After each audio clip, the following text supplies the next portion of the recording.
She fell on her knees instead. Please, Efwa, don't harm us. I beg you. Please, we have not wronged you in any way. Efwa laughed. Oh, but you did wrong me.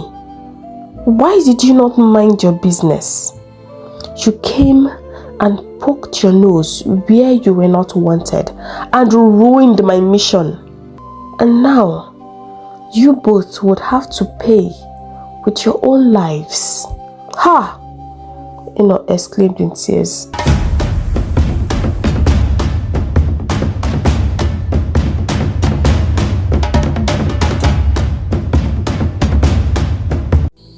Ekene and Obioma had been married for 2 years, and from all indications, they looked like a couple who had it all figured out. Young, ambitious, and fiercely determined, they were building not just careers, but a legacy, an empire they could proudly call their own. If there was ever a picture of a modern-day power couple, it was them. Ekene was a bank manager at one of Nigeria's most prestigious banks. People often said he had the Midas touch. Everything he handled seemed to thrive. Obioma, on the other hand, was fire and brilliance in motion. A respected lawyer in one of the top law firms in Lagos, she was already whispered about as the next partner. Something almost unheard of for someone her age. Together, they were unstoppable. This couple had ambition. They pushed each other to aim higher, dream bigger, and keep going even on the tough days. Despite their demanding careers, they made time for each other. They laughed over late dinners and sometimes would sneak away for weekend getaways whenever they could. Children, that wasn't on the table, at least not yet. They had made that decision earlier on. There was still so much they wanted to achieve, and bringing a child into their fast-paced lives did not fit the plan. At least not until they had climbed all the mountains they'd set their eyes on. Life was smooth, structured, and going exactly the way they had designed it. That was until Obioma brought up the idea of getting a housemaid. Ekene wasn't exactly thrilled by the idea. He liked his privacy and wasn't comfortable with the idea of a stranger living in their home. But Obioma, ever persuasive, leaned on his shoulder one evening and said this with a soft smile. Come on, honey. We work too hard. Some weekends we are both buried in work. Don't you think it's time we had someone to help? Someone to help us clean the house, handle the laundry, keep things organized. That way we can actually rest and enjoy each other's company when we get the chance. He paused, thinking about the chaos that sometimes greeted them on Sunday evenings. The pile of unwashed clothes, dusty shelves, takeout containers stacked in the bin. She had a point. Okay, he said, let us try. And just like that, the search began. In typical Nigerian fashion, Obioma called her mother. Mama, I need a good girl, she said during the call. Hardworking, respectful, someone who can follow instructions without any wahala. Mama Obioma did not waste time. Within a week, she arrived from the village with a quiet, slender girl. Her name was Efwa. She couldn't have been more than 14, with soft brown eyes that rarely lifted from the ground and a shy demeanor that made her almost invisible. Mama Obioma explained that Efwa had wandered into their village months ago, orphaned, abandoned, and with nowhere else to go. She had been moving from house to house, doing chores for food and small payments. According to Mama, Efwa was a miracle worker. "This girl can do anything," she boasted. "She fetches water, splits firewood, works on people's farm, even helps out at the market. She's the one who keeps my house clean. No complaints, no laziness. Very obedient too. There is nothing that Efwa cannot do," Mama boasted. Obioma listened, her eyes fixed on the girl who stood quietly behind Mama, her hands clasped in front of her. Something about her stirred sympathy in Obioma's heart. Efwa was exactly the kind of girl she had hoped for. The very next morning, Efwa began her duties without needing to be told. Before dawn, she was up sweeping the floors, mopping the tiles till they shone. She washed the dishes from the night before and heated water for her new madam and Oga's bath. She moved silently but efficiently, as though she had lived in that house her whole life. Ekene was surprised by her speed and neatness, while Obioma watched with pride. Just after a few days, they made Efwa a promise. "If you keep this up, we will do more than just pay you. We will send you to school. You deserve a better life." Mama was pleased. "She's a good girl," she said warmly. "Maybe this is how her own blessings will come. Who knows? This could be the beginning of something great for her." A week later, when Mama returned to the village, she left feeling satisfied that Efwa was in good hands. But not long after she left, things started to turn upside down. The warmth that once greeted Efwa when she first arrived began to fade. Ekene and Obioma, once kind and appreciative, turned into something else entirely. At first, it was just almost unnoticeable, but soon it spiraled into something dark and very disturbing. They shouted at her over the smallest mistakes, spilled water and unwashed plates, and when the scolding wasn't enough, their hands did the talking. Slaps turned into beatings. Belts, shoes, and wires became weapons. Sometimes it wasn't even about what she had done, just a bad day at work, an argument between the couple, or their own frustrations became reasons to unleash their fury on Efwa. Her cries echoed through the compound, high-pitched and heartbreaking, especially on weekends when both Ekene and Obioma were home and had nothing else to do but take out their bitterness on the only person who couldn't fight back. Everyone in the compound heard it. It had become a sickening routine. Efwa's screams breaking the peace of the day, followed by heavy steps, angry voices, and the sound of something or someone being struck. By everyone, I'm talking about the Badejos. They lived downstairs. The Badejos, like any other couple, had been married for years. But unlike Ekene and Obioma, they were parents, 4 children, full house, and hearts that still held tenderness.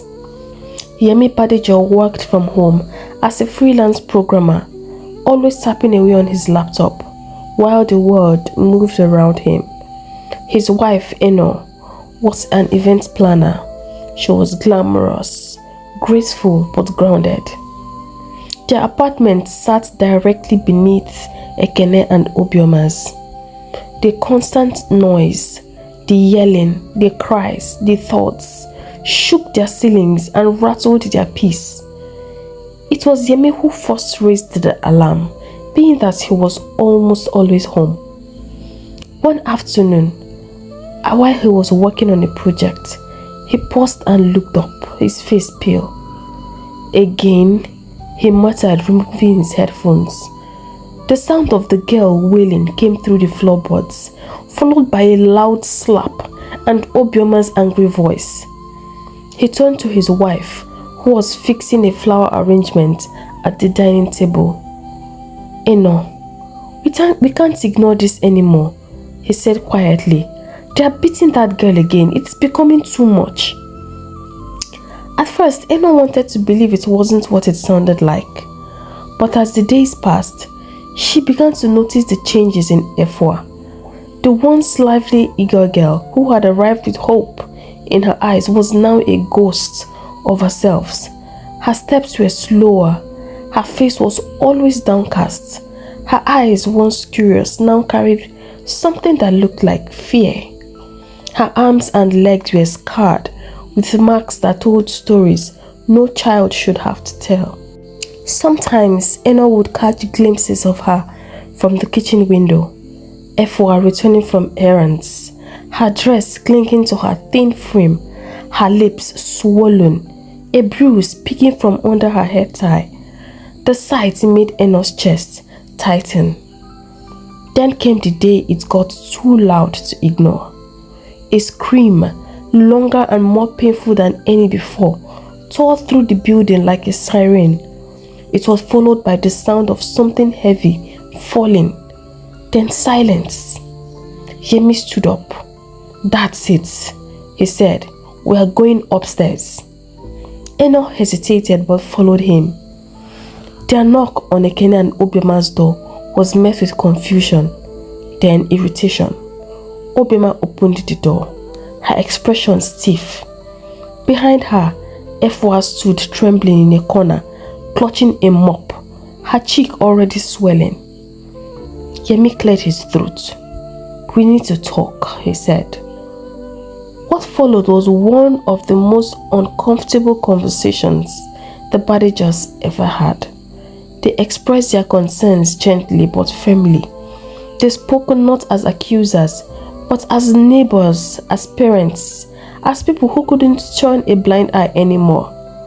But Ekene did not take it well. "We don't need parenting advice," he snapped. "If you are so bored, go play with your kids, but don't come here telling us how to run our home." Obiama folded her hands, her lips tight. "That girl should be grateful we even took her in. You don't know. You have no idea what we deal with." "We know what we hear," Eno replied quietly. "And we see, and we can't ignore it anymore." It was the most awkward visit, but it ended with Ekene asking them to return to their lives and mind their business. The Badgers left, but did they mind their business? Not when a child was being broken day and night, right above their heads, by a couple who had no idea how it felt to have a child. The beatings did not stop. They dragged on for months, until one Sunday afternoon. It was a calm sunny day.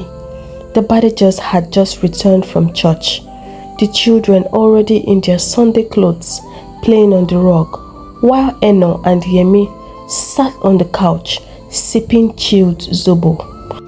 Laughter filled their home until it was suddenly swallowed by screams from above. At first it was the usual chaos, raised voices, the sound of blows landing, Efua's cries cutting through the air like sirens. But this time something was different. The rage upstairs was louder, heavier, more brutal. Then came a voice that froze the blood in their veins. "Kill her! Ekene, kill her! Let us rest!" It was Obiama screaming like a woman possessed. Yemi jumped to his feet. "This is not normal," he said, his voice laced with panic. Without waiting, he and Eno dashed upstairs. The front door was unlocked. God's mercy, perhaps, and they barged in, breathless and terrified. What they saw made Eno scream and Yemi lose every ounce of restraint. Ekene was on top of Efua, his hands locked around her tiny neck, pressing hard, choking the last breath out of her. Efwa kicked and writhed, her eyes bulging, her mouth open in a silent scream. Obioma stood nearby, clapping and cheering, her voice shrill and wild. Yes, finish her! Finish the witch! Yemi did not think. He rushed forward and shoved Ekene with all his strength, knocking him off the girl. Efwa gasped and coughed violently, her chest rising and falling in painful jerks as air returned to her lungs. She was trembling, her face wet with tears and nearly purple from lack of air. Eno rushed to her side, cradling her gently, but fury burned in her like fire. She turned to Obioma with eyes wide in disbelief. How can a woman like you be this heartless? She shouted. You don't have a child of your own, and instead of having compassion, you choose to torture someone else's daughter. Obioma sneered. We've told you and your nosy husband to stay out of our lives. This is our home, our family. What happens here is none of your business. But Yemi wasn't done. We will make it our business, he thundered, because we will not stand by and watch you destroy this child. We will make sure you both pay for this. Without another word, they carried the bruised, barely conscious Efwa downstairs into their flat. Her body was covered in welts and wounds. Her lips were split, one of her eyes swollen shut, and her back looked like a map of pain, burns, scars, fresh injuries, all screaming of untold suffering. Eno barely could hold back her tears. Picking up her phone, she called the police. Her voice shook as she narrated everything. This child won't survive another day if you don't come now, she said. The police responded swiftly. Within an hour, an officer arrived and Yemi escorted him and Efwa to the nearest station to file a formal complaint. But what they discovered there chilled them even more. Efwa, despite everything, did not utter a single word. She just sat there staring into space like a broken doll. Not a single tear, not a whisper. It was as though something inside her had shut down forever. The officers were deeply concerned. One of them, an older woman from the Child Protection Unit, gently touched Efwa's arm. She's traumatized, she said softly. Too much pain and too much fear can do this. The case became a serious one. The police called in child security services, and after examining Efwa's wounds, some fresh, others old and horrifying, there was no doubt she had been severely abused for a long time. Ekene and Obioma were arrested that very night. Ekene stopped bitterly in handcuffs. I didn't mean it. I was angry. I'm innocent. I don't know what came over me, he cried. But Obioma was cold. Her eyes were empty, her mouth tight. I did nothing wrong, she said firmly, as though she still believed it. That girl is evil. But no amount of denial could erase the truth. The evidence was damning. There was a burn mark shaped like a pressing iron on Efwa's back. Cuts that could only have come from a razor blade. Cane stripes, too many to count. A wound that looked like it came from a hot knife. The girl's body was a living crime scene. The case made headlines across the country. Newspapers screamed, monsters in human skin. Social media was flooded with angry posts and hashtags demanding justice. TV stations ran the story for days. People were furious, horrified, heartbroken. How can people so educated, So rich, be so wicked? Many asked. The worst part of it, many said it was their wickedness that had cursed them with childlessness in the first place. Maybe God was protecting a child from being born into that kind of evil, a radio host said. When the trial began, the courtroom was packed. Journalists, activists, and everyday citizens came to witness it. It was one of the most shocking child abuse cases the nation had ever seen. In the end, justice was served. Ekene and Obioma were both sentenced to 20 years in prison each. As the judge read the sentence, Ekene broke down in tears. All his dreams, his reputation, his career gone in the blink of an eye. Obioma stood stiff, eyes blazing, refusing to cry. But her silence did not change her fate. They walked out of the courtroom in handcuffs, their designer clothes now prison uniforms, in waiting. Their empire, their image, their legacy shattered, everything in the mud. Now they were just criminals. As for Efua, her story did not end in the courtroom. Far away in the village, Mama Obioma sat on her bamboo chair, staring into the distance with sorrow. She had heard the news, the trial, the brutal abuse, the sentencing. She could hardly believe it, not because she thought her daughter was incapable of wrong, but because the woman who raised Obioma had never imagined her own child would carry such darkness in her heart. She had to come to the city and see Efua by herself, and when she saw the scars with her own eyes, her heart broke. She wept for the innocent girl and for the shame her daughter had brought upon their name. In her quiet, wrinkled voice, she decided to take Efua along with her back to the village. But the system did not agree. You can't take her, the government officer told her gently. Efua is now under state custody. She has no parents, and so she belongs to the government.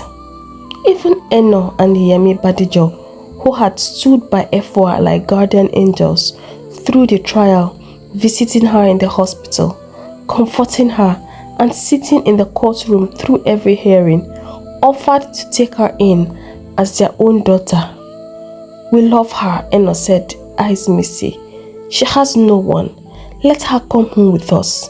We will give her a room, a bed, a family. Please.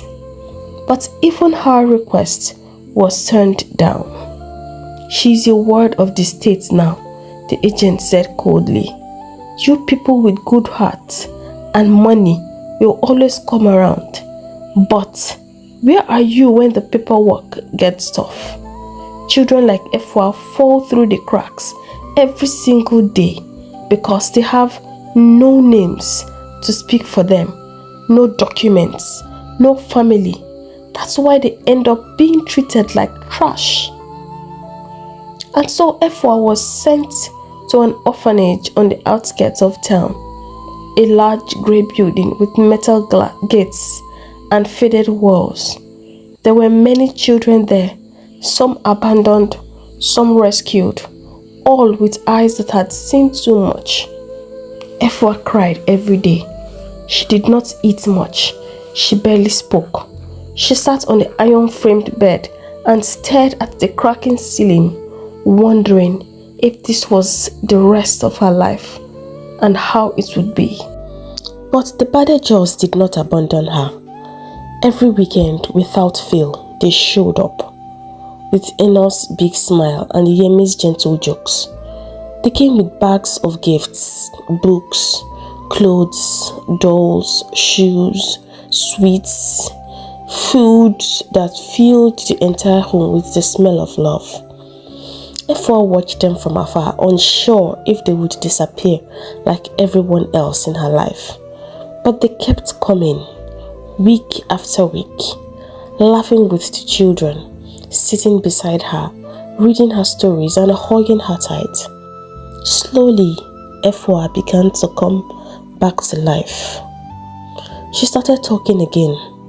She played with the other children, helped the attendants with chores. Her laughter returned.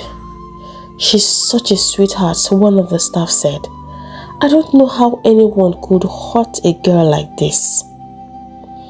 But still, deep inside, Efua was not entirely happy. She longed for more. Each time Eno and Yemi came to visit, she would hold on to Eno's dress and beg, "Please take me home with you." And every time they left, she would cry.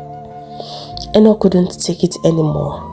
One night, after putting the children to bed, she sat with Yemi and said quietly, "Babe, I want us to adopt Efua." Yemi looked at her startled. "I don't think that's the best idea, love. She's not a baby. She's older and she's been through trauma. I don't think we are equipped for this." "But can't you see how she looks at us?" Eno's voice trembled. "She already sees us as her family. She needs to feel that love every day, not just weekends.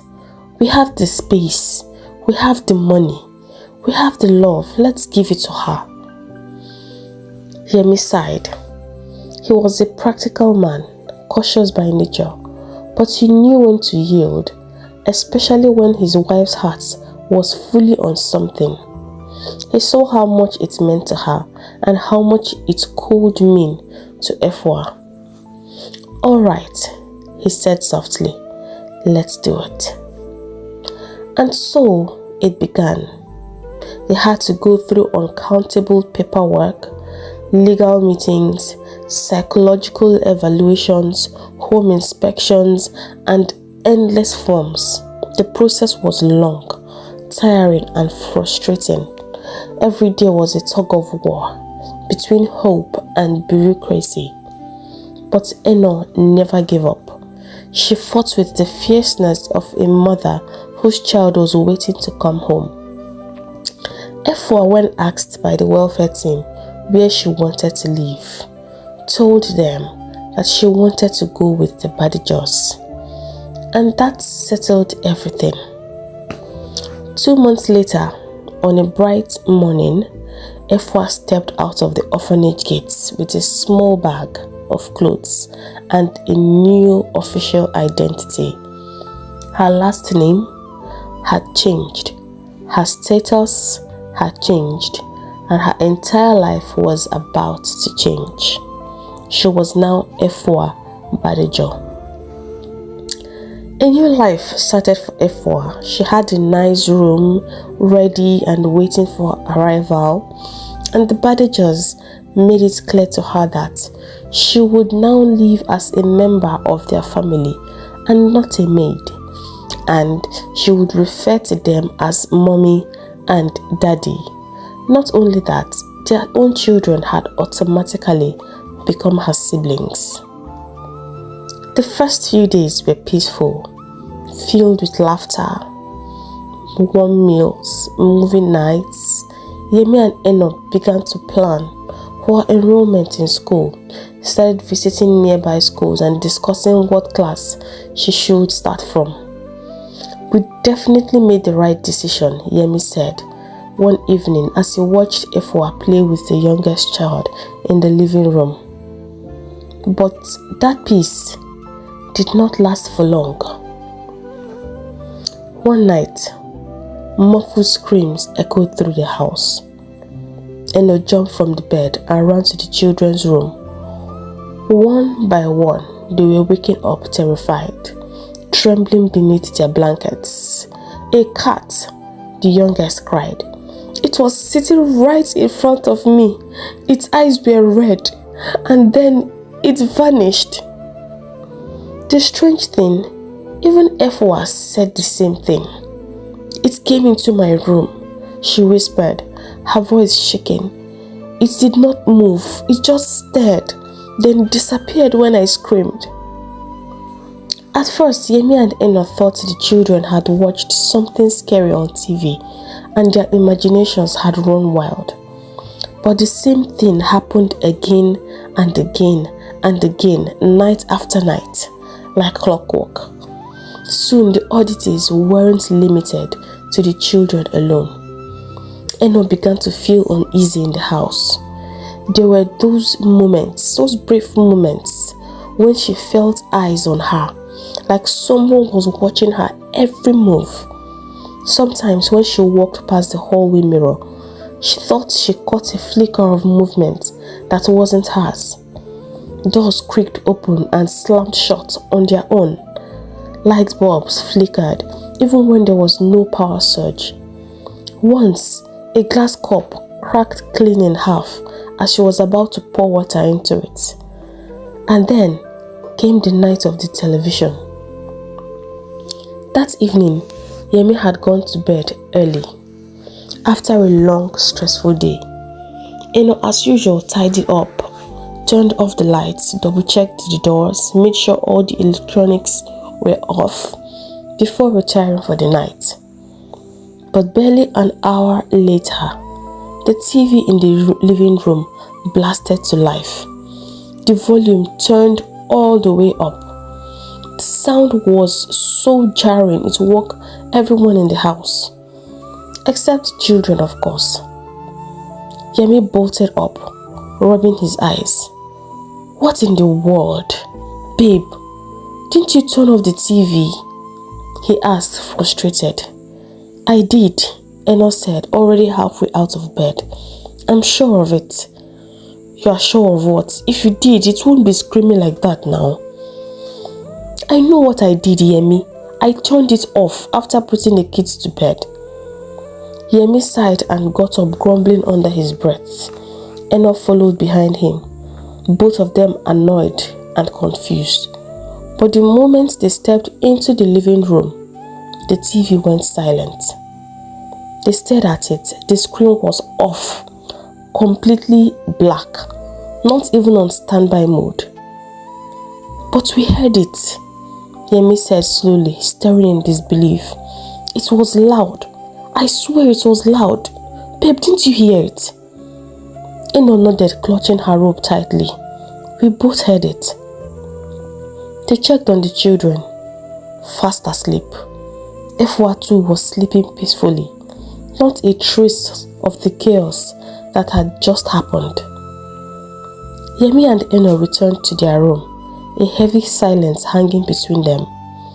Neither said what they were both thinking, that something was terribly, terribly wrong. But this was only the beginning.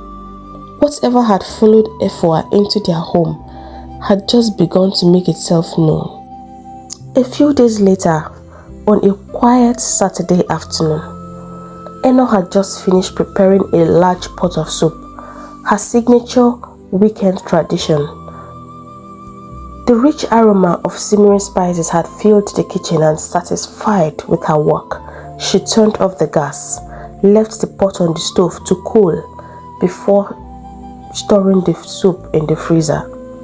The children were called up in front of the television, giggling at a cartoon, and Efwa was right there with them. With everything seemingly in order, Eno allowed herself to take a short nap.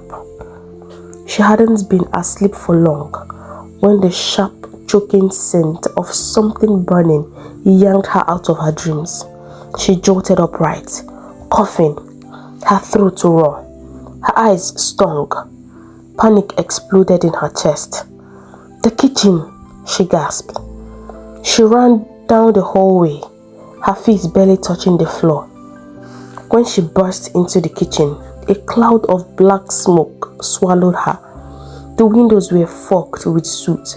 Her pot, the big stainless steel one she always used on Saturdays, was now a charred, smoking mess. The soup had burned completely, reduced to a sticky black crust.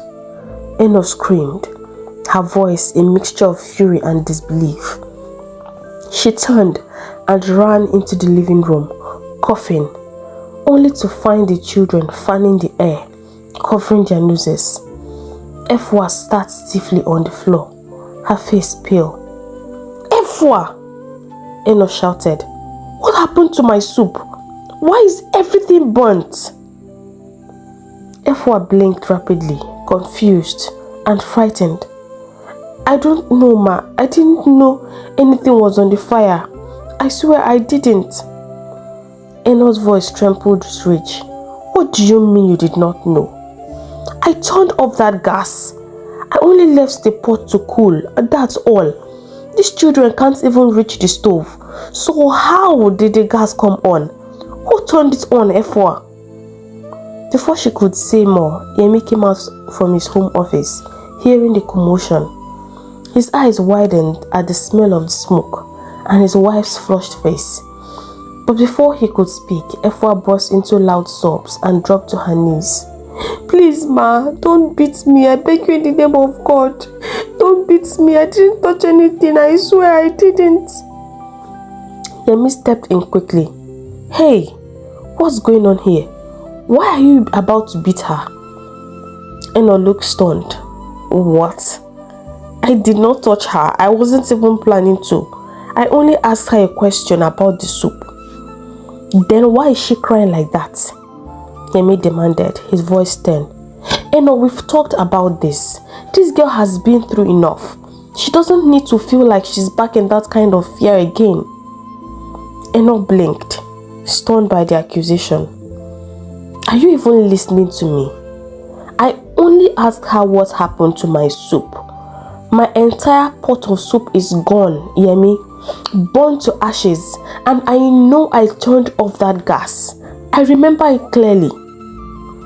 Yemi sighed and rubbed his temples, visibly tired. "Maybe you forgot, babe. You've been forgetting things lately. First, the TV incident, then the bathroom tap last night. You said you turned it off, but we found it running till morning. You are stressed. These things happen."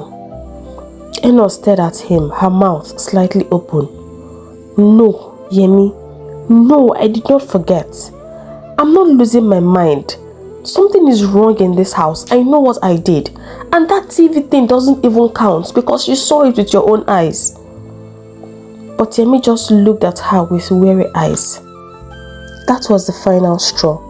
Eno stormed back into their bedroom, her head pounding with frustration. She slammed the door and collapsed onto the bed, clutching her head. It felt like the walls of her once peaceful home were closing in on her. Nothing made sense anymore. The quiet harmony she once shared with her husband had turned into constant tension. They were always arguing, now, over little things, things that shouldn't even matter. And no matter how much she tried to ignore it, the strange things had all started after Efwa moved in. Eno's hands trembled as she thought, have I brought a curse into my home with my own hands? But she did not have time to dwell too long on that thought, because things were only just beginning to unravel. The very next day, a Sunday evening, Eno decided to check the children's bathroom before preparing them for bed.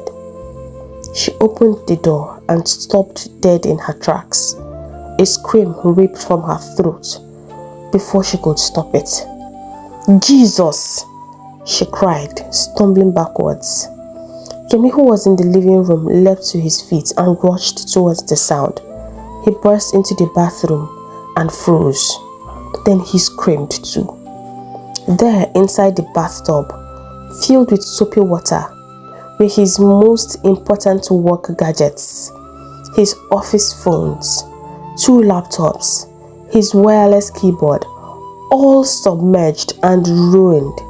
And seated at the edge of the tub, as calmly as if she were admiring a bowl of flowers, was Efwa. She sat with her hands folded in her lap, staring silently into the water with what seemed like a wicked smile on her face. Yemi's entire body shook with fury. Efwa, what are you doing? Efwa did not flinch. She did not move. She did not even blink. She just kept looking into the tub as if none of them existed. Yemi's head spun. Something in him snapped. I will kill you today, he roared, charging at her. But Eno was faster. She threw herself between them and pushed Yemi back before he could lay a finger on the girl. His fists were clenched, his chest heaving with rage. My gadgets, my work, my whole office is in there, he shouted, pointing at the water. I have a deadline tomorrow, Eno. I've been working on these files for weeks. What kind of madness is this? I swear this girl, I'm going to kill this girl today. You cannot stop me. He paced like a wild animal, throwing his hands in the air, swearing under his breath. Efwa hadn't even moved a muscle. Not a tear, not a word. She just stared at the floating wreckage, almost pleased. Eno quickly ushered Yemi out and led him to their bedroom, locking the door behind her. Yemi, she said, her voice trembling. Something is very wrong with that girl. Can't you see? Yemi looked at her, his face still red. She's just a troubled child, Eno. She doesn't know what she's doing. No! Eno cut him off, her eyes wide. Did you see the way she looked at us in that bathroom? Like she wasn't even there. Like she was watching a play. Yemi, I swear she was nearly smiling. It was like she wanted you to hit her. She wanted to push you into losing your temper. Yemi shook his head, confused. Why would she want that? I don't know, Eno cried. But think about it. Ever since Efwa came into this house, everything has been upside down. The kids wake up screaming every night. We fight almost every day. Now, and we never used to fight like this. First the TV incident, then the tap, then the soup burning, and now this. How do you explain all of this? Still, Yemi was hesitant. She's just a child, a traumatized child. Maybe she's acting out because she's afraid. Eno wasn't convinced. No, Yemi. I've seen scared children. I've worked with them, remember? This is different. This is dark.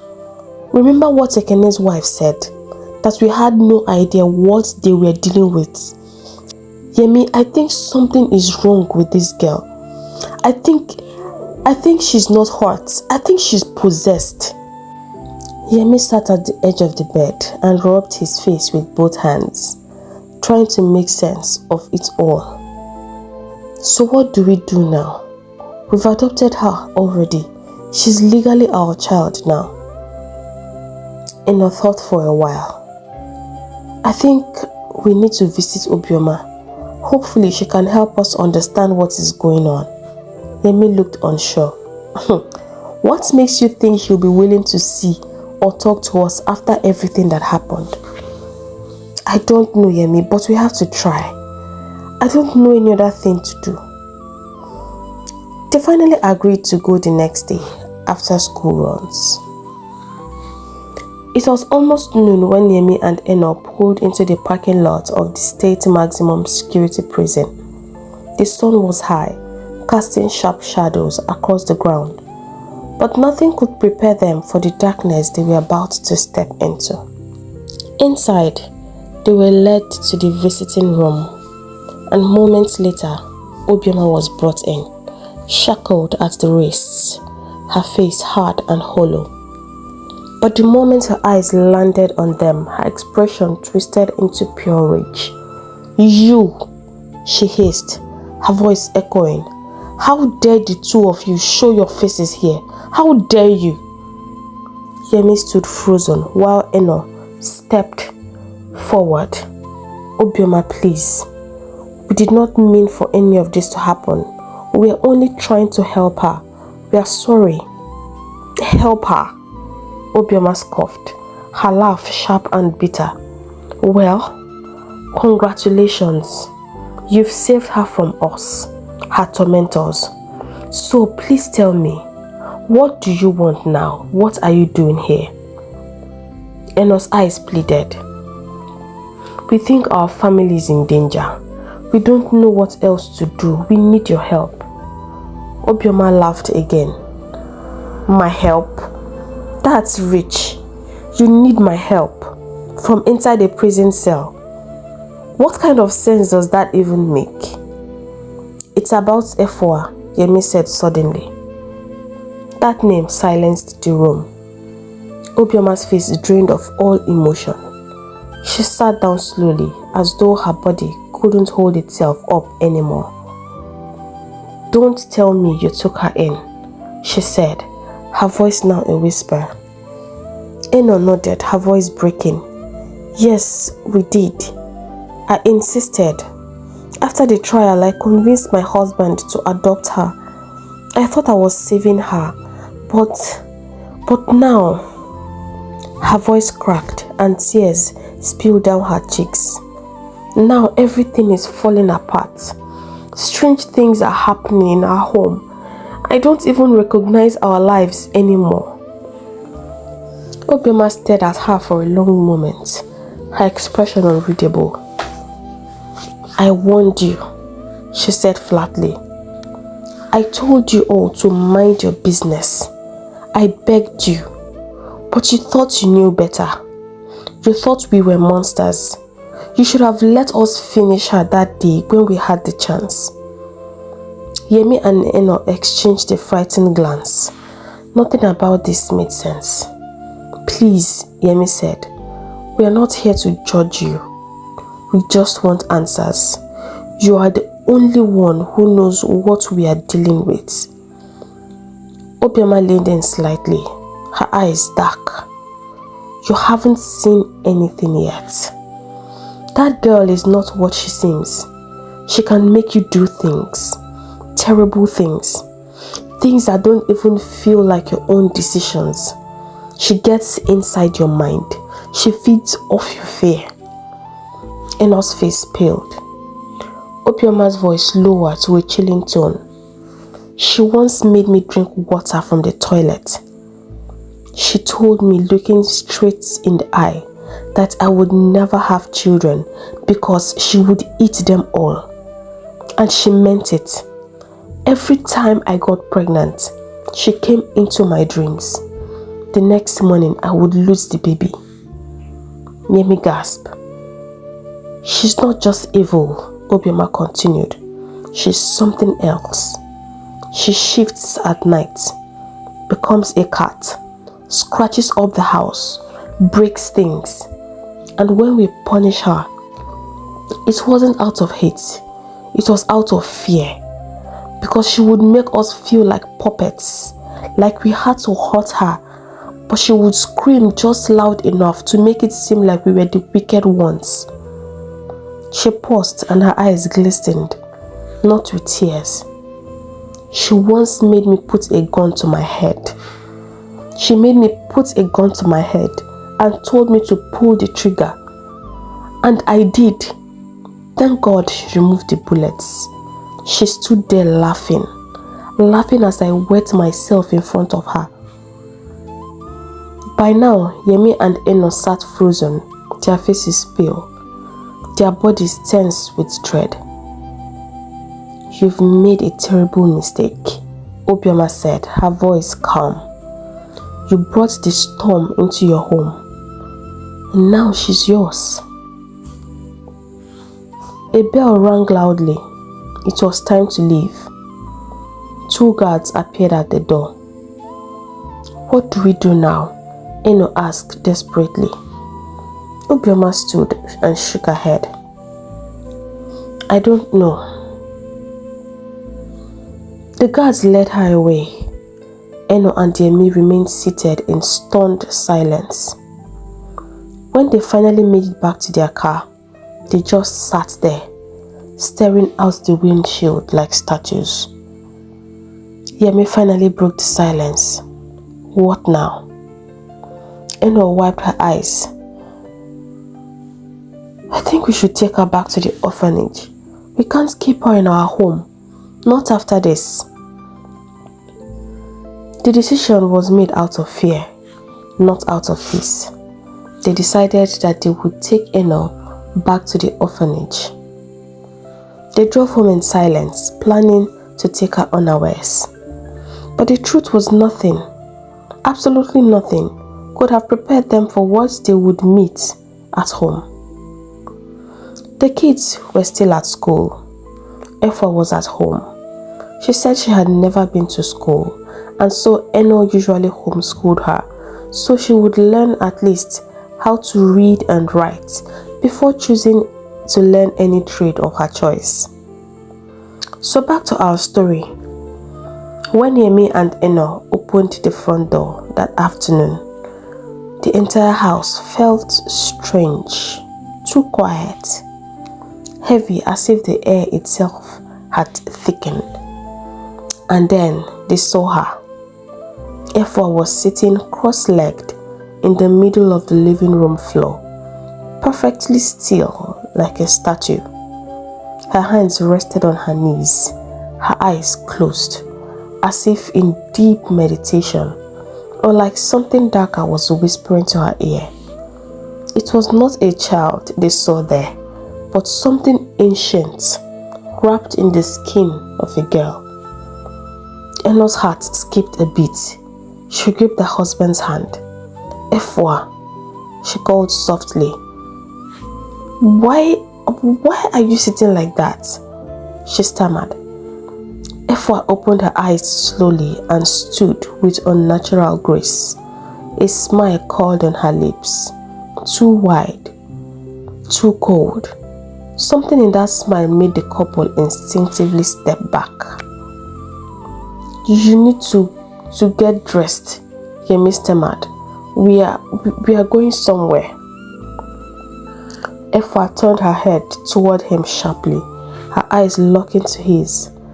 Then she laughed, a chilling, high-pitched laugh that seemed to echo off the walls. Liar, she said, and with a sudden flick of her head, Yemi was lifted clean off the floor, lifted by nothing, and hurled across the room like a rag doll. He crashed into the wall with his sickening thud and crumpled to the floor, motionless. I've waited so long to do this, Efwa whispered, her voice no longer sweet or childlike. Now that you know who I really am, there's no need to pretend anymore. I can finally show you what I'm capable of and what I could do to your precious little babies. Eno looked at her husband, but he was already lying there unconscious. She wanted to run, but something told her that it was a bad idea. She fell on her knees instead. Please, Efwa, don't harm us. I beg you. Please, we have not wronged you in any way. Efwa laughed. Oh, but you did wrong me. Why did you not mind your business? You came and poked your nose where you were not wanted and ruined my mission. I would have become the next in command in the kingdom if you had not come and ruined it. Eno started crying. I had no idea, Efwa. We thought you needed help. We were just looking out for a young girl. Please, we meant no harm. Efwa was not budging. Did I ever come to you for help? Did I ever beg you and your husband to help me? I wanted her to pay for what she did to my parents. She knew those men were lying, yet she defended them in court and made my father lose all his property, all that he had ever worked for, just because those men had enough money to enrich her pockets. My father killed himself, hung himself at the backyard, and my mother died of heartbreak, and I left alone to suffer while she walked free. enjoying her life with her silly husband. I wanted to make her feel pain, more pain than she caused for me and my family, before destroying her career. I positioned myself in that village where her mother would notice me. I already saw the future and everything was going just as planned. But you and your husband refused to mind your business. Eno knew they were in serious trouble. All she could do now was beg. Efwa, please forgive us. All we wanted to do was to show love. Besides, they are already ruined and behind bars. I did not want them behind bars. I wanted their lives. A life for a life. And now, you both would have to pay with your own lives. Ha! Eno exclaimed in tears. Efwa, you are fighting for your parents who were cheated and robbed of their properties and their lives and their injustice that your father experienced. You were going to make them pay for being heartless towards you and your family. But here you are, making us pay for showing love and kindness. Please, Efwa, we were just being what we were supposed to be. Please have pity upon us. What kind of people would we have been to see and hear all those things happen and not do anything? Something seemed to dim in Efwa's eyes. She looked around the living room, then back at Eno. So you know, I don't feel those pain. Whatever you think they were doing to me, I did not feel any pain. With that being said, she did not utter any more word. She moved to the exit door without looking back, opened the door and left. Eno went after her, but when she looked outside, there was no trace of her anywhere. It was as if she just vanished. Yemi regained consciousness a few minutes later, and his wife told him all that had transpired. They still could not believe all that happened in their home. Still, they were happy that she was gone, and they hoped it was for good. A few days later, Efwa had still not come back, and so they made their way back to the Social Security office to report what had happened. Of course, the agents did not believe them at first and were even ready to arrest them on the basis that they had harmed the girl and were looking for a way to cover up. But something even more strange happened. All the documents containing Efwa's details, including photographs, were blank. Just empty white papers, nothing printed or written on any of the papers, no photos, nothing. The orphanage was called to bring Efwa's files, and they did. But like the other ones, everything was blank, like she never existed. Hey lovers, thank you for listening to this story.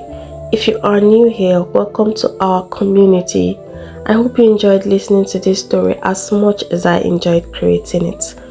If you have not done so already, please hit the subscribe button. And to support the growth of our community, give this video a big thumbs up. If you know someone who would enjoy a story like this, do not hesitate to share. Don't forget to leave a comment down below. Remember, like, share, drop a comment and subscribe. Try not to get spooked. I'll take my leave now, but I hope to see you in my next video. Bye.